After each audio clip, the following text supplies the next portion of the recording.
सन्माननीय श्री राजसाहेब ठाकरे यांच्या वाढदिवसानिमित्त 14 जून पासून मनसे नेते माजी आमदार प्रमोद राजूदादा पाटील तसेच यांच्या मार्गदर्शनाखाली आणि मनसे ठाणे जिल्हा संघटक हर्षददादा पाटील यांच्या संकल्पनेतून संपूर्ण डोंबिवली शहरात 1 लाख मोफत वह्यांचे वाटप हे अभिनव उपक्रम आपण आयोजित केलेला।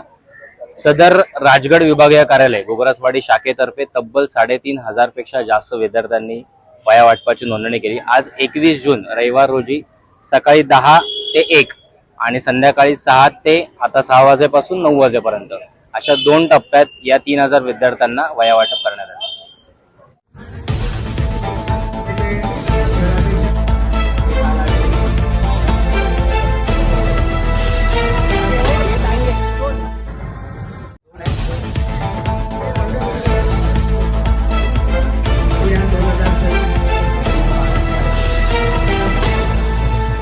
महिला शहर संघटक शहर सचिव